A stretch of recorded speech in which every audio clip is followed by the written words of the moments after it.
날마다 손든 샘물과 함께하는 오늘의 큐티 시간입니다. 2월 27일 월요일, 오늘의 말씀은 사무엘상 6장 17절로 7장 2절까지 말씀입니다. 블레셋 사람이 여호와께 속건 제물로 드린 금독정은 이러하니 아스돗을 위하여 하나요, 가사를 위하여 하나요, 아스글론을 위하여 하나요, 가드를 위하여 하나요, 에그론을 위하여 하나이며, 드린 바 금쥐들은 견고한 성읍에서부터 시골의 마을에까지, 그리고 사람들이 여호와의 궤를 놓은 큰 돌에 이르기까지 다섯 방백들에게 속한 블레셋 사람들의 모든 성읍들의 수대로였더라. 그들은 베세메스 사람 여호수아의 밭에 오늘까지 있더라. 베세메스 사람들이 여호와의 궤를 들여다본 까닭에 그들을 치사 5만 70명을 죽이신지라. 여호와께서 백성을 쳐서 크게 사륙하셨으므로 백성이 슬피 울었더라. 베세메스 사람들이 이르되, 이 거룩하신 하나님 여호와 앞에 누가 능히 서리요? 그를 우리에게서 누구에게로 올라가시게 할까? 하고 전령들을 기럇 여아림 주민에게 보내어 이르되, 블레셋 사람들이 여호와의 궤를 도로 가져왔으니 너희는 내려와서 그것을 너희에게로 옮겨가라.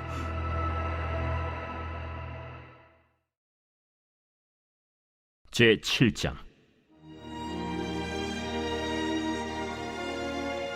기럇 여아림 사람들이 와서 여호와의 궤를 옮겨 산에 사는 아비나답의 집에 들여놓고 그의 아들 엘리야사를 거룩하게 구별하여 여호와의 궤를 지키게 하였더니, 궤가 기럇 여아림에 들어간 날부터 20년 동안 오래 있은지라. 이스라엘 온 족속이 여호와를 사모하니라. 사무엘상 6장 1절은 여호와의 궤가 블레셋 땅에 7달을 머물러 있었다고 증언합니다. 거룩하신 하나님의 보좌인 법궤가 블레셋 땅에 머물러 있었는데, 블레셋은 거룩한 백성, 언약 백성이 아니죠. 블레셋 땅은 하나님의 통치가 나타나는 공평한 땅, 정의로운 땅이 아닙니다. 그래서 블레셋 안에 무자비, 불의, 불공평, 음란, 우상 숭배만이 만연했는데, 이런 블레셋에 여호와의 임재와 통치가 임한다. 그 결과가 무엇입니까? 7개월간 독종이 충만히 임한 것이죠. 독한 종기, 전염병이 블레셋 사람들을 죽음으로 몰고 간 것입니다. 보십시오. 인간의 힘으로는 도무지 감당할 수 없는 신적인 전염병이 임했습니다. 더군다나 그간 믿고 섬겨왔던 다곤 신상이 여호와의 권능 앞에 온몸이 잘려 엎드러지는 일도 일어나게 된 것이죠. 여호와의 능력 앞에 그간 믿어왔던 모든 것이 거짓된 것임이 분명히 드러나는 은혜가 블레셋 온 땅을 뒤덮은 것입니다. 이런 은혜를 경험했다면 여호와께로 돌이켜야 하는 것 아닙니까? 그런데 택함받지 못한 자들은 블레셋처럼 하고 마는 것이죠. 이 궤를 이스라엘 땅으로 돌려보내자. 혹시 내 힘으로 감당할 수 없는 어려움에 직면한 분들이 계시다면 여호와 하나님을 믿고 그분을 의지할 수 있는 절호의 기회를 얻으신 것입니다. 믿고 맡기십시오. 여호와께로 돌아서도록 하나님께서 은혜를 베풀고 계십니다. 블레셋처럼 하나님을 밀어내지 마시기를 바랍니다. 블레셋 사람들은 여호와의 궤를 새 수레에 싣고 젖먹이는 암소 2마리가 그 수레를 끌도록 했습니다. 이렇게 한 데는 분명한 의도가 있었는데요. 6장 9절의 그 의도가 이렇게 담겨 있습니다. 보고 있다가 만일 궤가 그 본 지역 길로 올라가서 베세메스로 가면 이 큰 재앙은 그가 우리에게 낸 것이요, 그렇지 아니하면 우리를 친 것이 그의 손이 아니요 우연히 당한 것인 줄 알리라. 그들이 겪게 된 재앙이 여호와에 의한 것인지 우연에 의한 것인지 끝까지 확인하려 한 것입니다. 이미 7개월간이나 다곤이 쓰러지고 신적인 독종 전염병을 경험했음에도 여전히 하나님을 의심하고 있었던 것이죠.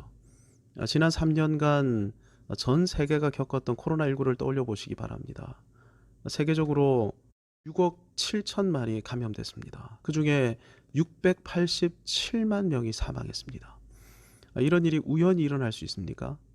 그럼에도 불구하고 블레셋 사람들은 다시 한번 확인하려 한 것입니다.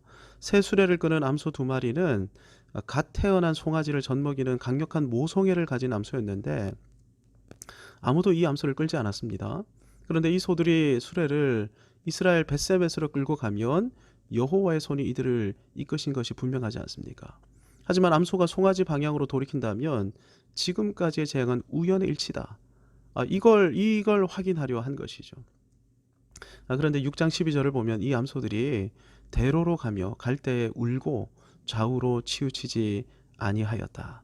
마치 누군가가 이 소들을 이끌고 있는 것처럼 소들은 대로를 직진해서 벳세메스로 향해 나아갔던 것이죠. 이때 암소들은 새끼를 떠나가는 것에 대해 무척이나 속상해하면서 울었습니다. 눈물을 흘리면서 운 것이죠. 여호와께서 이 소들을 움직이신 것 아닙니까?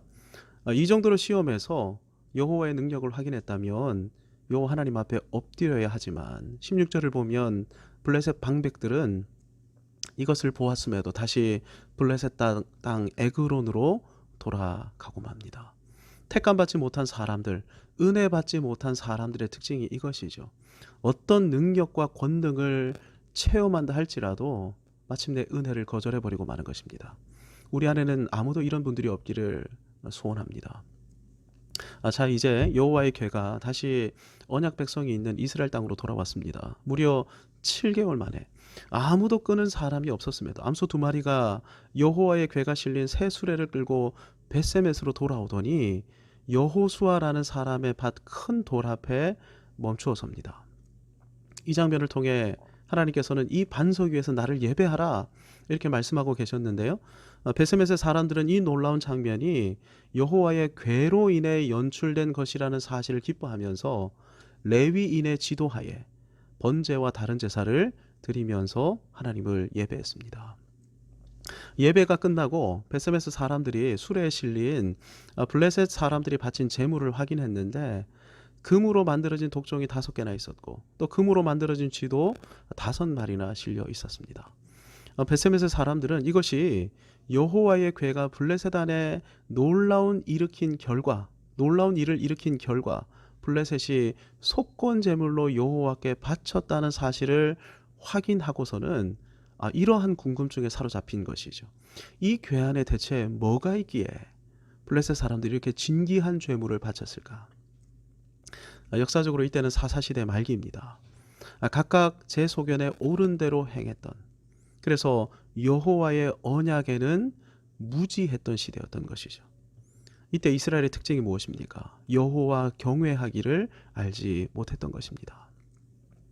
그래서 궁금한 것이 생겼을 때 이 벳세메스 사람들은 아무렇지 않게 여호와의 거룩한 궤를 들여다본 것이죠.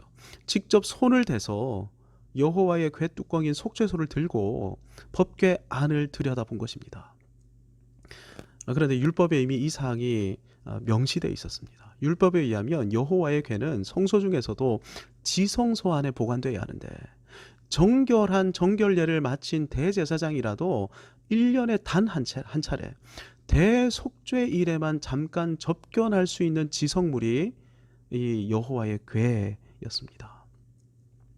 심지어 지성소 안에서도 대제사장은 언제든 죽임당할 수 있었습니다. 그래서 지성소로 나아갈 때 대제사장은 다리에 쇠사슬을 감고서 들어갈 정도였죠.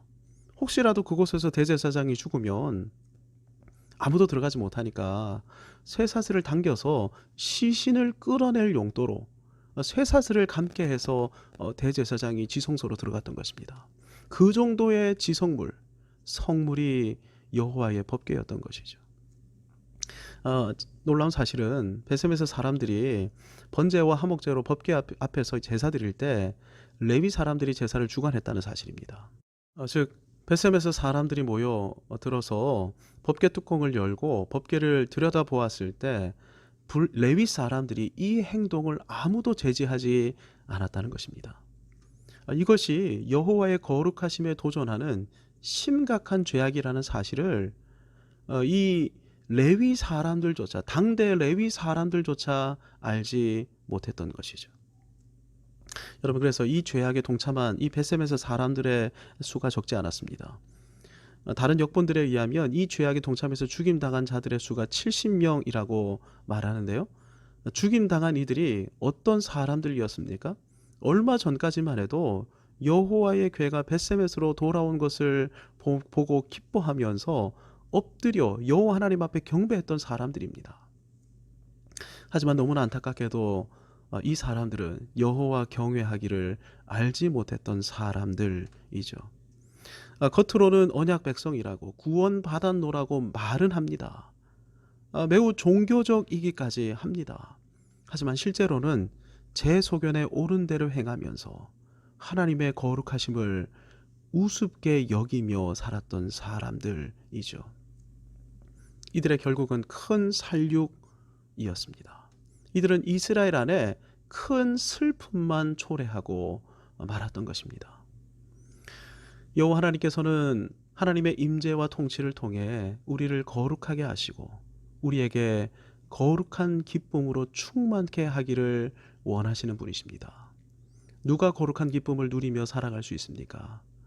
여호와의 언약을 붙들고 여호와 하나님을 경외할 줄 아는 사람들. 오늘 주신 말씀 붙들고 언약을 붙들고 하나님을 경외하며 살아가겠습니다. 이렇게 결단하면서 기도하십시다. 하나님의 거룩하심을 본받아 거룩하게 살아가기를 소망합니다. 이렇게 기도하십시다. 그래서 주님이 주시는 거룩한 기쁨을 누리고 알아가면서 살아가게 해 주옵소서. 이렇게 기도하시면서 은혜의 보좌로 나아가시겠습니다. 하늘에 계신 우리 아버지, 아버지의 이름을 거룩하게 하시며 아버지의 나라가 오게 하시며 아버지의 뜻이 하늘에서와 같이 땅에서도 이루어지게 하소서. 오늘 우리에게 일용할 양식을 주시고 우리가 우리에게 잘못한 사람을 용서하여 준 것 같이 우리 죄를 용서하여 주시고 우리를 시험에 빠지지 않게 하시고 악에서 구하소서. 나라와 권능과 영광이 영원히 아버지의 것입니다. 아멘.